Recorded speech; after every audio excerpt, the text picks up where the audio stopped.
I'm Elaine Reyes at the United Nations headquarters in New York, and this is UN Insider. Coming up. This represents a critical step towards the peaceful settlement of the conflict. The UN welcomes an agreement to end the fighting between the U.S. and Iran and reopen the Strait of Hormuz. Visions for the future. Two candidates in the Secretary General race detail their plans to lead the United Nations. Too much demand and not enough supply. Climate change complicates an already tense dispute over water.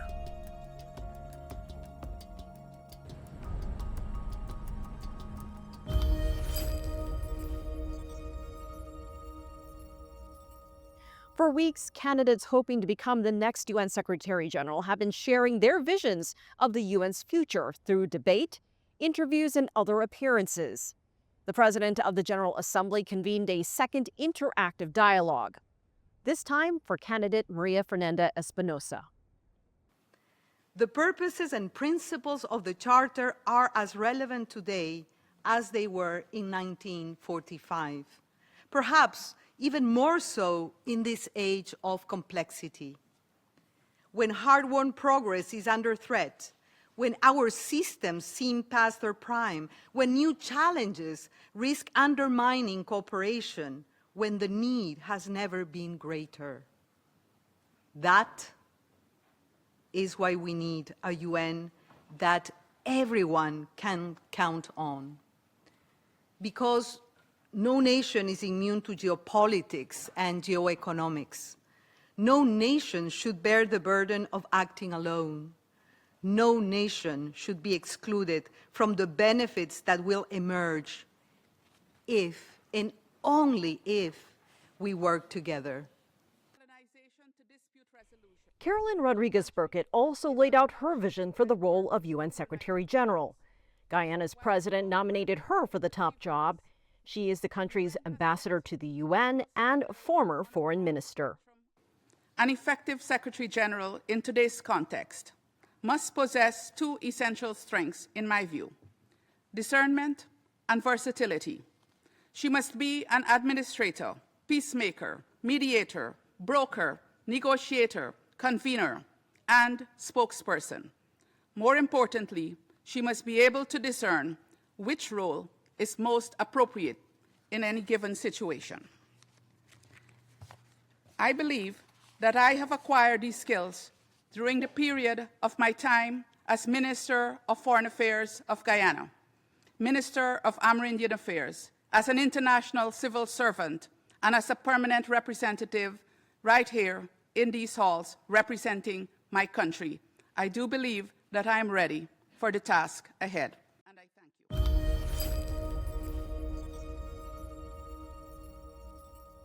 The Secretary General welcomed the announcement the United States and the Islamic Republic of Iran have agreed on a peace deal that provides for an immediate and permanent ceasefire, the reopening of the Strait of Hormuz, as well as a framework for further negotiations. This represents a critical step towards the peaceful settlement of the conflict. The UN applauded the announcement of a deal to end the conflict between the U.S. and Iran and reopen the Strait of Hormuz. The UN proposed a humanitarian corridor through the strait to help address the months-long backlogs that have developed. There is some question about how the agreement will impact the conflict between Israel and Hezbollah in Lebanon. Iran has said the deal requires Israel to withdraw from Lebanon, but Israel says it plans to keep its forces in place. In Afghanistan, more than 2 million people are struggling to meet basic food needs. The country faces a challenging humanitarian picture. The Security Council voted unanimously to extend the mandate of the UN's assistance mission in Afghanistan. It works to coordinate humanitarian aid and monitor human rights. The resolution demonstrates firm support for the work of UNAMA. The resolution maintains and strengthens UNAMA's core mandate, including coordinating international assistance, conducting political good offices, and promoting the protection of human rights while streamlining outdated or redundant mandates as necessary.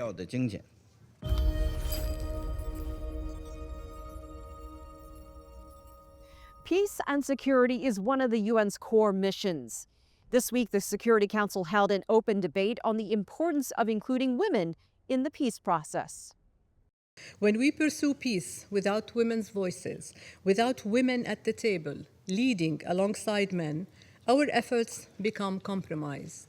They become fragile and ultimately not serious. Cuba is dealing with its worst rolling blackouts in decades amid an energy crisis. Blackouts and fuel shortages have worsened since the U.S. imposed a fuel blockade in January. Schools and government offices have been forced to close, and Cuba's healthcare system is severely hampered. Ernesto Soberon is Cuba's ambassador to the UN, and I asked him about how residents are coping. Ambassador, thank you so much for joining us today. Thank you very much, Alani, for having this opportunity to talk again with you. What's happening in your country is being called a grave humanitarian crisis, in part because of this energy shock, an oil blockade. Can you describe the conditions inside Cuba? Well, first of all, what you see in Cuba is a huge humanitarian impact of the economic work that the U.S. government has been implementing against the Cuban people. As everybody knows, on January 29, President Trump signed an executive order imposing sanctions to those countries that decided to sell oil to Cuba. So for the last 4 months, Cuba has been working without receiving a single drop of oil. We just received 3 weeks ago an oil tanker from Russia as part of a humanitarian aid, which is just enough for 1/3 of our demand in a month. So the humanitarian impact of this oil siege is huge. We have right now blackouts for more than 20 hours in Havana, and in the countryside is worse. We have a waiting list for surgery of around 100,000 people, 11,000 of them children. We have doctors, we have nurses, we have the hospital, but we don't have oil. And if we don't have oil, you don't have electricity. And without electricity, the hospital cannot work properly. But that has also an impact in the transportation of the population. In the food transportation, if you don't have oil, the machineries, they cannot work properly. So if you don't produce food today, you will not have food to eat tomorrow. It has an impact also in the education system. We have to adapt it to this new situation because you need also electricity for the school.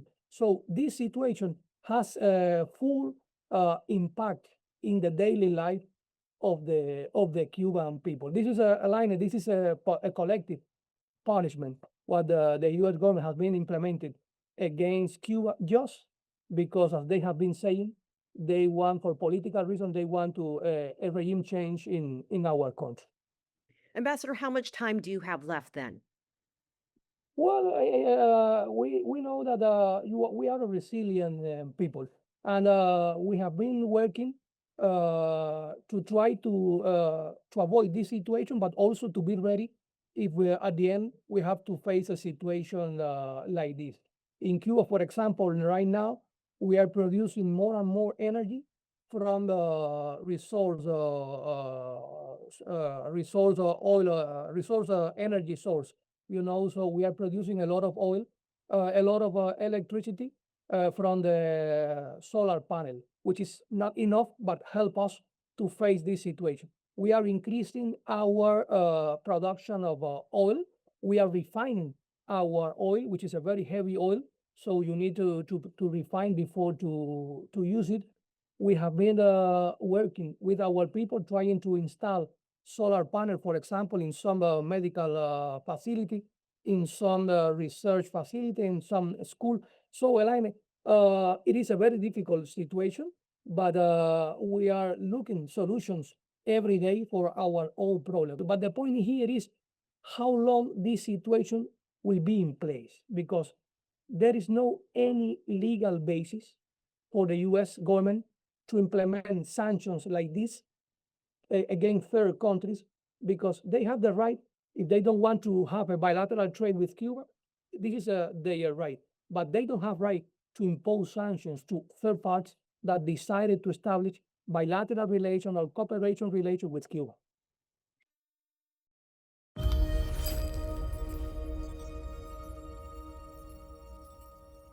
Let's take a look at some of the other issues on the UN's agenda. So my appeal to the world is simple. Step up. Fund humanitarian response and progressive recovery. Support the Haitian institutions and the gang suppression force. The transition is moving. Everyone, the international community and Haiti leaders alike, must do their part to turn this momentum into concrete results. Secretary General Antonio Guterres called for greater international support for Haiti during a visit to the Caribbean nation. Guterres met with people affected by the violence. He also met with Haiti's prime minister and visited the base for the new gang suppression force. The WHO says community mistrust is a major barrier in the efforts to control the Ebola outbreak in the Democratic Republic of the Congo. But the WHO says testing and tracing efforts are improving. More than 780 cases have been confirmed in the current outbreak. Nearly every child on Earth is exposed to at least one major climate threat. That's according to a new UNICEF report. Conditions like extreme heat, flooding, and drought threaten the health, education, and survival of children. Coming up, I believe that Colombia's primary interest is in building the peace we so desperately need, both in our country and in the world. UN Insider.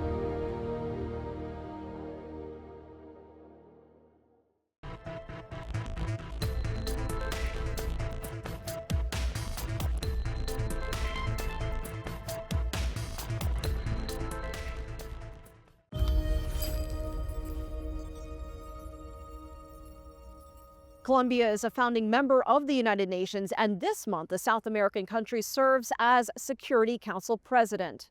I sat down with Colombia's UN Ambassador, Leonor Zalabata. Ambassador, describe the past few months on the Security Council since Colombia joined as a non-permanent member for a 2-year term.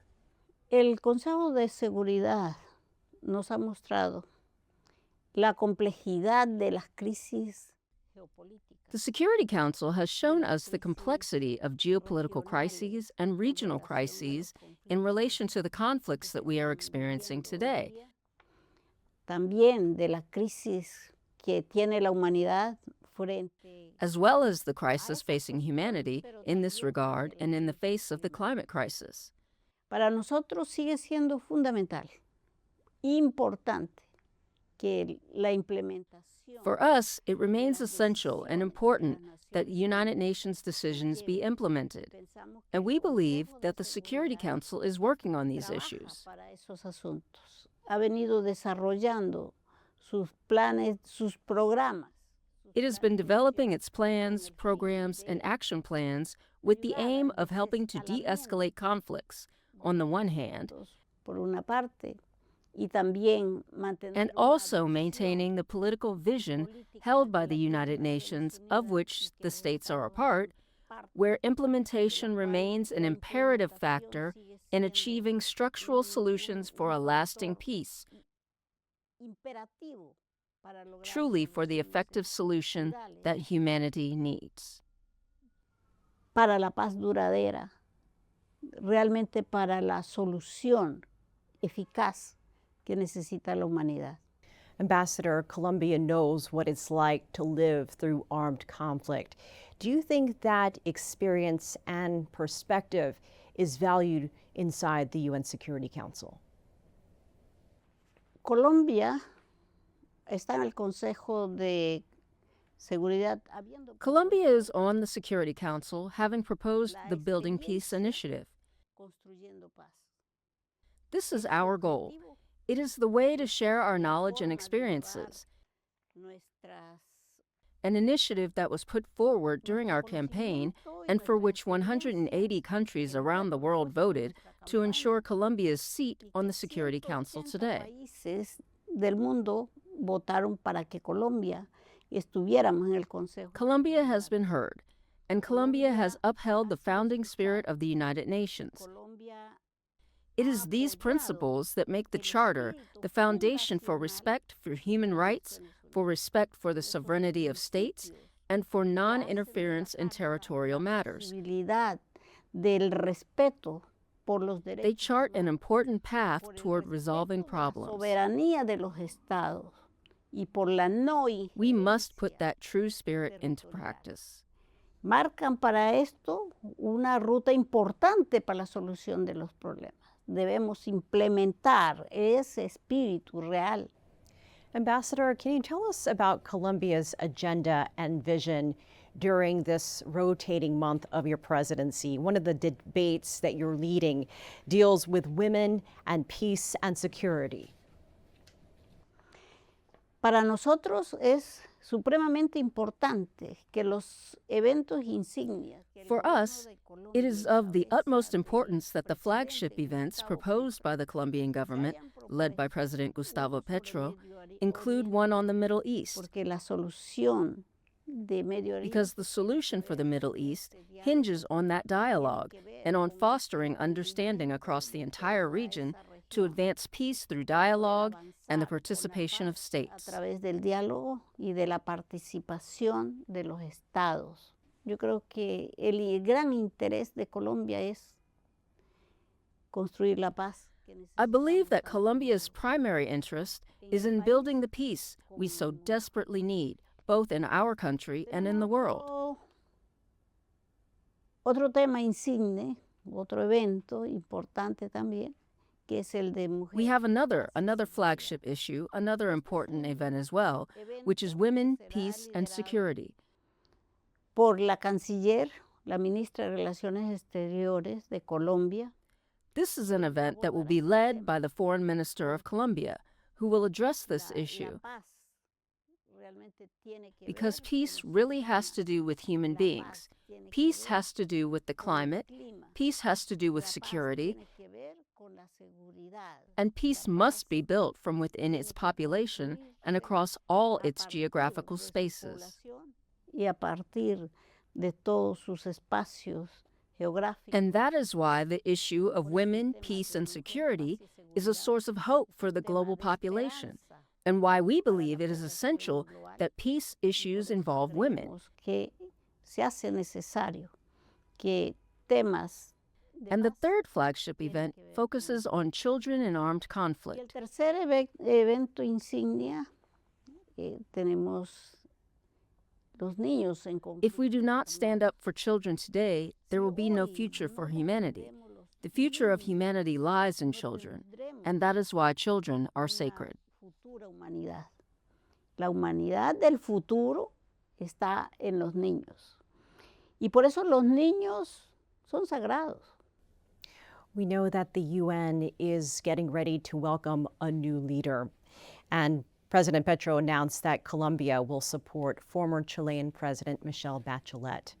How do you foresee this process going in the Security Council? Este es un proceso muy importante para las Naciones Unidas. This is a very important process for the United Nations. Allí reunidos en consenso. Understanding the United Nations as all the states gathered there in consensus on a framework defined by a body created by those states. And that these candidates should also ensure that there is a Secretary General. También permitir, ¿no?, que haya una secretaria general realmente. We truly intend for the candidate to be from Latin America because it is our turn. Nos corresponde y podamos lograr con ellos candidatos. And we hope to secure candidates and perhaps a Secretary General who act with transparency and by consensus, and who can truly exercise each of the powers and functions granted to us by the United Nations. Realmente ejercer cada una de sus competencias y funciones que nos da el organismo. For us, it will remain essential that the Secretary General be a woman, and we hope that Latin America will have the opportunity to have a future Secretary General. Tenga la posibilidad, América Latina, de tener un futuro o una futura Secretaria General. Because we know that in addition to Madame Bachelet, there are two other Latin American women who are in the running for the role of Secretary General. Is this a historic moment for the UN? Es un momento muy importante también, porque hay una crisis It is an important moment because there is a crisis of multilateralism. del multilateralismo. We need officials who have the ability to restore that multilateralism, Personas, aquellos funcionarios to truly raise issues that will lead us to de-escalate crises, both climate-related and political. para proponer realmente cuestiones que nos conduzcan a desescalar las I crisis. believe we need to improve our approach to geopolitics in order to gradually de-escalate current conflicts. And multilateralism plays a key role in this. Escalamiento de los conflictos actuales. Y para And for ello, all women, el tema for all del candidates, it means developing the capabilities needed to achieve what humanity needs, and the Earth as well. pretender capacidades desarrolladas para lograr lo que la humanidad necesita y la Tierra también. Colombia hosted the COP16 Biodiversity Conference in 2024. What has happened since then? Desarrollar, Naciones Unidas pudo en el tema de diversidad biológica. In the area of biological diversity, the United Nations was able to develop solutions that could prove fundamental to truly strengthening the preservation of biological diversity worldwide. De tener diversidad biológica en el mundo. Entre ellos, esos resultados fueron Among these, the outcomes were significant. conocimientos tradicionales Discussions focused on the traditional knowledge of indigenous peoples, such as the 8J initiative, as well as on financing and the structural factors that enable biological diversity to thrive. And within that lies the possibility of monitoring and follow-up for the implementation of these agreements. La implementación de estos acuerdos que fueron muy importantes. The government decisions were very important, and that allows us to truly consider how this helps transform the United Nations, as well as create another subsidiary body to protect the traditional knowledge that sustains the world's biodiversity, and that has truly been left behind, as the United Nations states. Del mundo y que realmente han quedado atrás, como lo dice Naciones Unidas. Entonces So bringing people to the center, focusing on what was left behind, this remains a goal. And in Colombia, progress was made toward the protection of nature and the protection of biodiversity. Avanzar hacia la protección de la naturaleza y hacia la protección de la diversidad biológica. Ambassador, thank you so much for joining us. Gracias a usted. Thank you very much. UN Insider.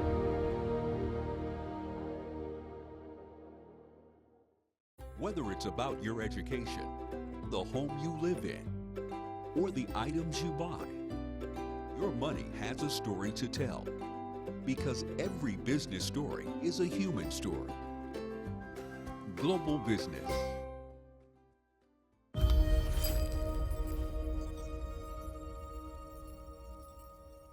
June 17th marks the World Day to combat desertification and drought. Climate change and water scarcity are factors in an increasingly challenging environment for those who depend on the land. And in some places, disputes over water rights are further complicating the picture.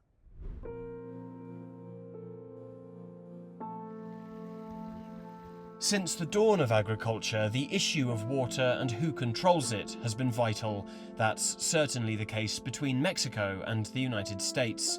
The construction of Nevada's Hoover Dam in the 1930s may have brought agriculture to the desert and hydroelectric power to the western US, but it also cut off the Colorado River water supply to its delta in Mexico. That led the two countries to sign a water-sharing treaty in 1944, stating that while the US would deliver water to northwest Mexico, Mexico would send water from its side of the Rio Grande Basin to Texas. The treaty stipulates deliveries of 50 billion litres of water to Texas every 5 years, taken from surface runoff and the overflow of Mexican reservoirs. But 80 years on, in an era of climate change, Mexico has little to give.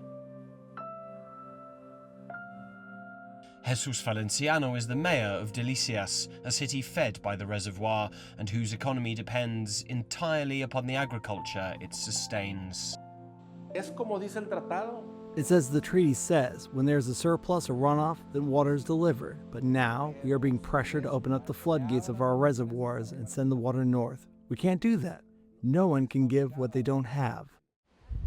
Despite the treaty's careful wording, US President Donald Trump recently weighed in on the issue, threatening sanctions, tariffs, and even to cut off deliveries from the Colorado River. The president raged on social media that Mexico should give Texas the water they are owed. The water that is delivered to the U.S. comes from reservoir overflow and natural rivers and streams that flow north. That water flows into the international reservoirs where it is stored, delivered, in part to the U.S. and a part to Mexico. But the water in our reservoirs should never be used to make deliveries to Texas because that water is under concession to Mexican farmers. It is not water meant for payment of international water treaties. The situation has very recent precedent. In 2020, during Donald Trump's first presidential term, his demand that Mexico make significant water deliveries to Texas saw Mexico's federal government open the floodgates of Chihuahua's reservoirs, draining them to critical levels. The locals' response was swift. Thousands of Mexican farmers stormed the dams of Chihuahua and turned off the water, remaining in place to guard them against the Mexican National Guard. Raimundo Soto was among them. The only way our authorities listen to the farmers and those impacted is when we stand up and protest. Social pressure is what they understand. This is the only desert in the world which is obliged to send its water elsewhere. This man, who asked to remain anonymous, was one of the 2020 movement's leaders and says a similar situation is brewing now. This region will have serious confrontations every time the authorities attempt to drain our reservoirs. Why? Because you are killing me. You're taking away my livelihood. We cannot allow our water to be taken as long as we face a situation in which we don't know when it will rain again.